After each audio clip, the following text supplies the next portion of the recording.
అందరూ చేతులు పైకెత్తి చేతులు పీగించి జై తెలంగాణ, జోహార్ తెలంగాణ అమర వీరులకు. అందరికీ నమస్కారం.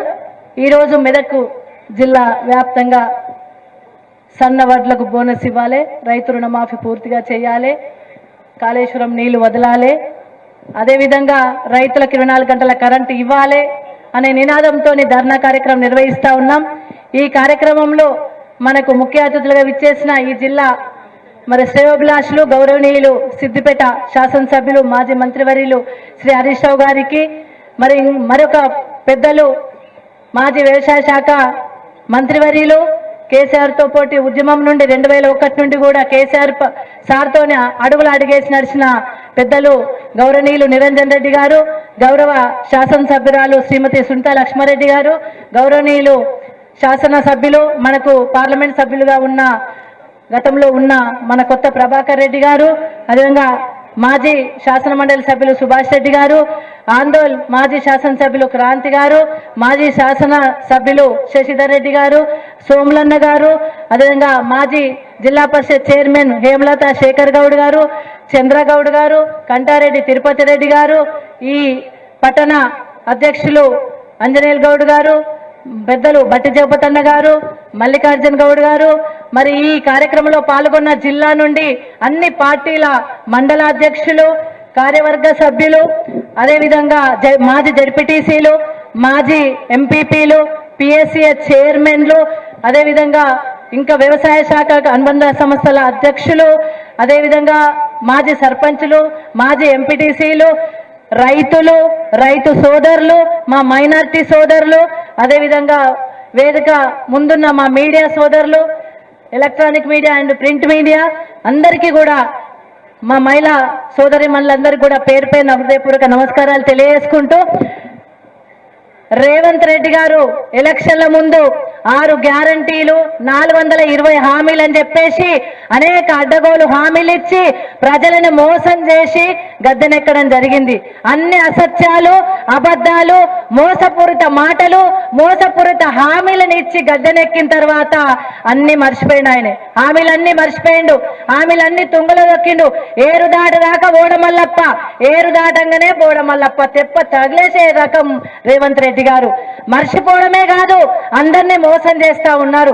6 గ్యారంటీలు అటకెక్కినాయి, 420 హామీలు 420 గా మిగిలిపోయినాయి తప్ప ఇప్పటి వరకు ఒక్క హామీ కూడా అమలు కాలేదు. మరి అంతేకాదు, రైతులను మోసం చేసిండ్రు. మా అక్క చెల్లెలు 2500 పెన్షన్ ఇస్తామని చెప్పి మోసం చేసిండ్రు. నిరుద్యోగులను నిరుద్యోగ వృత్తి ఇస్తాను మోసం చేసిండ్రు. ఎంప్లాయ్మెంట్ ఇస్తాను కేవలం 5000 ఇచ్చి 60,000 ఇచ్చిన అని చెప్పుకుంటున్నాడు. కేసీఆర్ ఇచ్చిన ఉద్యోగాలనే నేను ఇచ్చిన అని చెప్పుకుంటుండు. నిరుద్యోగులు వ్యతిరేకంగా మారిండ్రు, ఎంప్లాయీస్ వ్యతిరేకంగా మారిండ్రు. చివరికి ఏ సోషల్ మీడియాను, ఏ డిజిటల్ మీడియాను వినియోగించుకొని అధికారంలోకి వచ్చిండ్రో మా మీడియా సోదరులను కూడా అవమానపరిచే విధంగా మాట్లాడుతున్నది రేవంత్ రెడ్డి గారు. ఆయన నైజం బయటపడ్డది. ఏలన వస్తలేదు, పరిపాలన వస్తలేదు, ఆర్థిక విధానం మీద అవగతం లేదు, శృతి లేదు, ఈ ఆర్థిక వ్యవస్థ ఏందో తెలుస్తలేదు, ఈ రాష్ట్రానికి ఆదాయ వ్యవహాలేందో తెలుస్తలేదు, పరిపాలన రాక ఏం చేయాలో అర్థం కాక అడ్డదిడ్డంగా మాట్లాడి గట్టెక్కాలి, ఎలక్షన్లను ఎల్లగొట్టుకోవాలి, లోకల్ బాడీ ఎన్నికలు వస్తున్నాయి, ఈ లోకల్ బాడీ ఎన్నికలను దాటేయాలంటే కేసీఆర్ ను బదనం చేయాలి, కాళేశ్వరం ప్రాజెక్టు వంక చూపెట్టాలి. కాళేశ్వరం ప్రాజెక్ట్ అనే ఒక మహా అద్భుతమైన యజ్ఞం, మహా అద్భుతమైన ప్రాజెక్టు, 7 జిల్లాలకు లక్షల ఎకరాలకు నీళ్లు ఇచ్చే ప్రాజెక్టు. రామాయణపేట కెనాల్ ద్వారా నిజాంపేట వరకు నీళ్లు పోయినాయి. ఎండాకాలంలో ఎండిపోయి 60 ఏళ్ల నుండి గోసపడ్డ, 30 ఏళ్ల నుండి ఎండిపోయిన హల్దీబాబు నీళ్లతో నిండున్నది. సింగూరు ప్రాజెక్ట్ ద్వారా గణపురం నుండి నీళ్లు తెచ్చుకుంటున్నాం. కేసీఆర్ వచ్చిన తర్వాతనే 24 గంటల కరెంట్ వచ్చింది, రైతులకు భరోసా వచ్చింది, అదేవిధంగా చెక్ డ్యాంలలో నీళ్లున్నాయి, మిషన్ కాకితే ద్వారా చెరువులు మంచిగా అయినాయి, రైతు భరోసా వచ్చింది, రైతు బీమా వచ్చింది, అన్ని రకాల సౌకర్యం జరిగింది. కానీ ఈయనేం చెప్పిండు, నేను వచ్చినాక అన్ని చూసుకుంటా, ఇప్పుడు 12,000 వచ్చినాయి, నేను వస్తే 15,000 ఇస్తా అని చెప్పి రైతు భరోసా ఎగ్గొట్టి ఎలక్షన్లు వస్తున్నాయని మొన్న మాత్రమే రైతు భరోసా వేసినట్టు వేసిండు, ఇట్లా చిలకరిచ్చిండు, ఇట్లా రైతులకు చిలకరిచ్చిండు. రైతు బీమా లేదు, 24 గంటల కరెంటు లేదు, అదే విధంగా రైతులకు రుణమాఫీ చేయలేదు. రుణమాఫీ చేసినా చూసుకొని అంత అయిపోయింది అన్నాడు. మరి ఇక్కడ ఉన్న వాళ్ళొక్కరికి కూడా రుణమాఫీ కాలేదు. రుణమాఫీ మాట మీద కూడా మోసం, అన్ని మోసం చేసి అనేక రకాల మోసాలతోని మరి రైతులను మోసం చేసే కాకుండా అన్ని వర్గాల వారికి మోసం జరుగుతూ ఉంది. అందుకే మనందరం కూడా చిత్తశుద్ధితోనే మరి రైతుల పక్షాన్ని నిలబడి బీఆర్ఎస్ పార్టీ పోరాటం చేయాలని ఈ రోజు ఈ ధర్నా కార్యక్రమాన్ని పెట్టుకోవడం జరిగింది. సన్నవడ్లకు అన్నిటికీ ఇస్తాడు. ఎలక్షన్ల ముందు అన్ని పంటలకు బోనస్ ఇస్తాడు, ఎలక్షన్ల తర్వాత సన్నవడ్లకే ఇస్తాడు. అయినా నమ్మినాం, సరే సన్నవడ్ల కన్నా బోనస్ వస్తుందేమని. ఏ వడ్లకు లేదు, సన్నవడ్లకు కూడా బోనస్ ఎగ్గొట్టిండు. ఇప్పటి వరకు బోనస్ రాలే, మళ్ళీ అయిపోయే. సన్నవడ్లు పాపం ఈల్డింగ్ రాదని తెలిసిన, కాటు వస్తుందని తెలిసిన, ఇబ్బంది అవుతుందని తెలిసిన, పెట్టుబడి ఎక్కువ అని తెలిసిన మా రైతులు ఆశపడి సన్నవడ్లు పెట్టిండు. సన్నవడ్లు పెట్టేసరికి మోసం జరిగిపోయి ఏం చేయాలో కొనడనే భరోసా కొద్ది సన్నవడ్లను కూడా పక్కదారిన అమ్మేసుకున్నారు. వేరే వాళ్ళకు తక్కువకో అడ్డికో బావుకో అమ్మేసుకున్నారు మా రైతులు.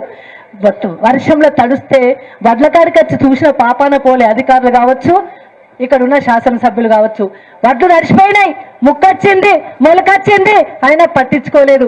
రైతుల కష్టాలు కన్నీళ్ళే మిగిలే విధంగా ఈ ప్రభుత్వం చేస్తుంది. కాబట్టి ఈ రోజు మనం ధర్నా కార్యక్రమాన్ని నిర్వహించుకున్నాం. మరి ఈ ధర్నా కార్యక్రమంలో మీరందరూ పాల్గొన్నందుకు మీ అందరూ ధన్యవాదాలు తెలియజేస్తా. ఇది ప్రభుత్వం మీద పోరాటం ఆరంభం మాత్రమే. ఇవాళట్టుండే మొదలు పెడుతున్నాం. తప్పకుండా రాబోయే కాలంలో ఈ పోరాటాన్ని ఉధృతం చేస్తాం. అన్ని సమస్యలను ప్రభుత్వం దృష్టికి తీసుకెళ్తాం. ప్రభుత్వం మెడలు వంచుతాం. మా రైతుల పక్షాన నిలుస్తాం, మా అక్క చెల్లెల పక్షాన నిలుస్తాం. తెలంగాణ యావత్ సమాజాన పక్షాన నిలబడి పోరాటం చేస్తాం. ఆ పోరాటానికి మెదక్ జిల్లా నుండే ప్రారంభం చేస్తా ఉన్నాం.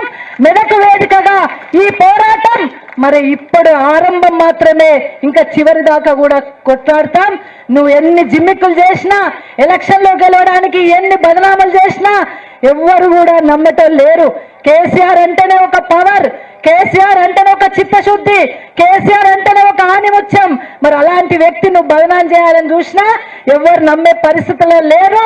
చిత్తశుద్ధితోని 10 ఏళ్లు పరిపాలన చేసి రాష్ట్రంలోనే తెలంగాణ నెంబర్ 1 గా ఉంచిన వ్యక్తి కేసీఆర్ గారు. కాబట్టి రేపు రాబోయే కాలంలో మళ్ళీ కేసీఆర్ గారే ముఖ్యమంత్రి అవుతారు. మళ్ళీ కేసీఆర్ గారు ఈ రాష్ట్రాన్ని కాపాడతారు. రైతులందరినీ కడుపులో పెట్టుకొని కాపాడుకునే వ్యక్తి ఎవరైనా ఉన్నారంటే అది కేసీఆర్ గారు మాత్రమే అని చెప్పి ఈ సందర్భంగా తెలియజేస్తూ, మరి ఇంత పెద్ద ఎత్తున మీరు అందరూ వచ్చినందుకు మీకు ధన్యవాదాలు తెలియజేస్తూ, ఇప్పుడు పెద్దలు గౌరవనీయులు కొత్త ప్రభాకర్ రెడ్డి గారు మాట్లాడాల్సిందిగా కోరుతాం.